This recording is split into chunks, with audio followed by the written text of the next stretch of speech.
Balanced discipline. Two very key words. They're two concepts that should complement each other on this retention journey. Balance is important on retention because if your life is not balanced, it'll be harder to put together those longer streaks. We all know how important discipline is, but I haven't really seen too many people talk about how to balance your life out. What you are attempting to do, it is legendary, and it won't come easy. An ancient Chinese text which talks about sexual alchemy and why they believed it was incredibly important to hold your seed. This is knowledge that people knew thousands of years ago, and yet today this knowledge is only just coming to the surface. Can't help but think that as time progresses, as technology progresses, people will start to get a bit arrogant and they start to think that they know it all. On this retention journey, don't be surprised if people think that you are an arrogant asshole just by default.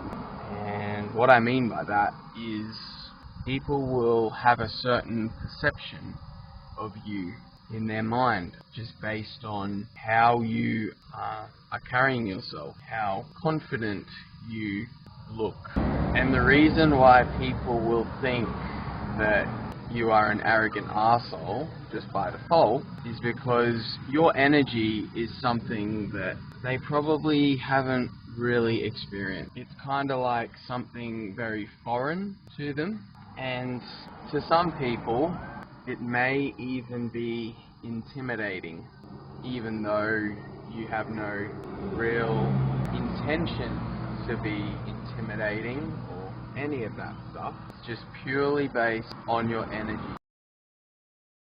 You might find people are a bit standoffish with you. This is that whole unknown, unsure aspect of it coming into effect, right? And if this is your starting point, with people being a bit unsure or uneasy with you, if that's your starting point, a positive of that is that it makes people kind of second guess disrespecting you or, just being rude to you.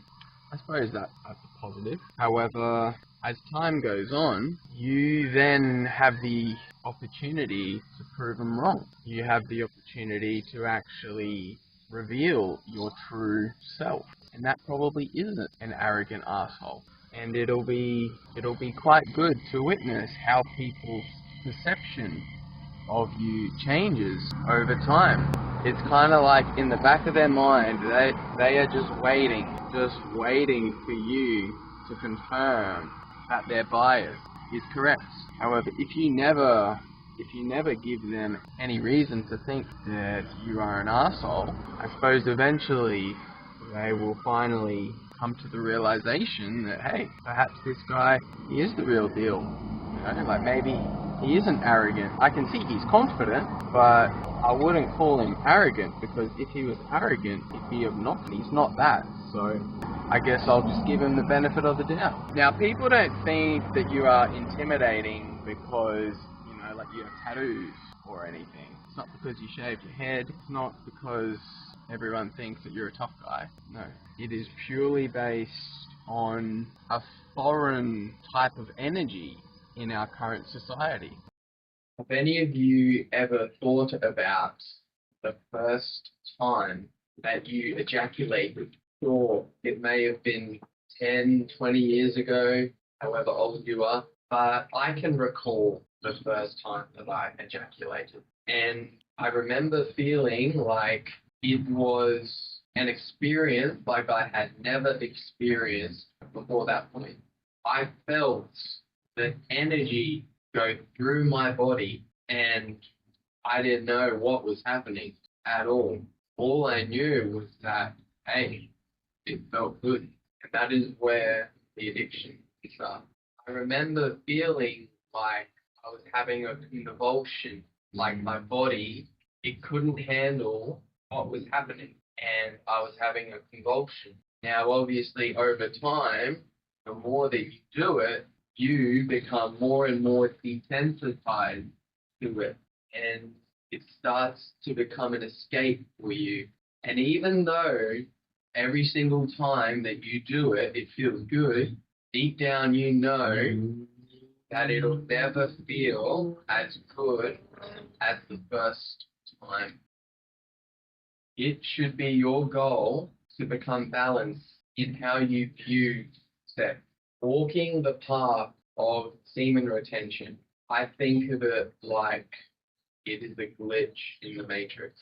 You are defying your very programming from whoever created this world, whoever created the human body.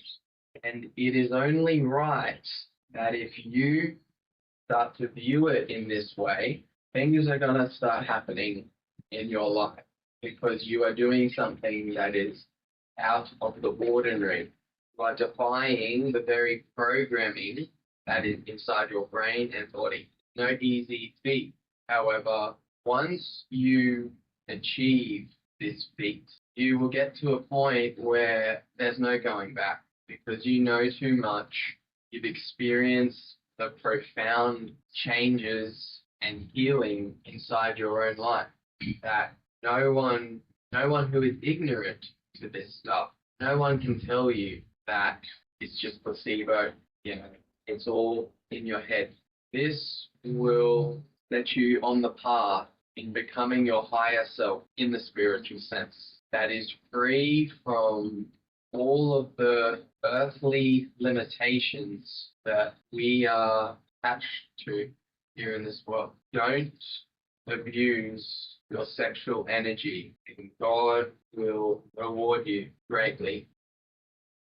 You will either be loved or hated on semen retention. One thing that you will not be is neutral in people's eyes. And the reason why you will either be loved or hated is because your energy, it'll resonate with some, it won't resonate with others. Some will appreciate it, others won't appreciate it, that's for sure. One thing that you will grow out of, one thing that you will not tolerate from yourself is being fake. You will be absolutely repulsed by fake people. People that put on a mask, people that don't have the balls to actually be who they are and instead try to appease other people to gain their favor. You are not going to be one of these people because through this journey, God is being awakened within you. And one thing that God is not, he's not fake. God is genuinely who he is. Love him or hate him, doesn't change a thing. And that is exactly what you should strive to be. Genuinely who you are with no apologies. You answer to yourself. You don't answer to someone else who's judging you. Fakeness is a disease. And the cure for that disease is retaining your sexual energy.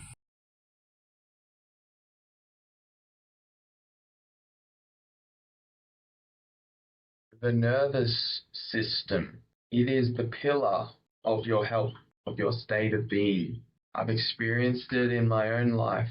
Through the practice of sexual discipline, I have been able to drastically improve the state of my internal body, its functioning. And through that, I've been able to change as a person. Things that I used to be stricken with, things that used to have such a tight grip on me, over time they started to heal, and it no longer became the case that I was a victim to a power that at the time was greater than myself. That's why I couldn't get out of it. However, once you understand the importance of maintaining a healthy nervous system, things will come into balance for you. Did you know that religious and ancient texts all speak about the nervous system inside our body? Although they don't directly say this, it is through allegories. Did you know that in Freemasonry, which is a secret society, you know that there are 33 levels? At least that's what they tell us. 33 levels of Freemasonry. Why 33? That number, it seems familiar. Oh, that's right. Jesus Christ, they tell us, died at 33 years old. Interesting. 33 vertebrae in your spinal column, all the way up from the bottom of your waist, all the way up about the top of your neck. Actually, should I say all the way up to the top of your skull? Now, that's all fine and dandy. Sure, we have 33 vertebrae in our spinal column. Why is that significant? Because it was a well-kept secret that person's sexual energy, semen, that is a person's life force energy. And that person, if they have the knowledge, can use that to ascend, elevate their consciousness out of the lower realms of this world. Now, this sexual energy, they call it chrism, Christ oil. Through good habits, healthy living, you are able to transmute this Christ oil slowly but surely up your spine. And they reckon that once it gets to the top of the brain, into the pineal gland, a very special part of the body, they call it the seat of the soul, God's eye. Once it gets to the pineal gland, it is crucified at Golgotha, which means in the skull. Notice how Jesus was crucified at Golgotha. And when this Christ oil is crucified, it leads to a mystical experience. There's a reason why orgasm and sex is probably the most pleasurable thing you can experience in your life. There's a reason for that. It's because the game needs players. If you or I had no desire, if we weren't programmed to reproduce, then how on earth can this world continue on? If new people are not new souls, spirits, if they are not continually being incarnated into this world through sex. If you are someone who is abusing this sexual essence that you've been given, you will fall deeper and deeper into the illusion, all of the illusions that this world has to offer you. If you haven't figured out by now, there's a lot of deception in this world. Just turn on your TV. It's right in front of your face. However, depending on your level of consciousness, self-awareness, you may not be able to actually see it when it is right in front of your face. That's why they say the best place to hide is right in plain sight, because it's the place where no one is expecting you to be hiding. I've had the great pleasure of learning a lot about this world, and that is only because I have the drive to pursue the truth. in whatever form it presents itself to me. And one key truth that I was very blessed to come across is the whole idea of understanding what your sexual energy is. And once you do understand what it is, it'll create a new paradigm for you in your life.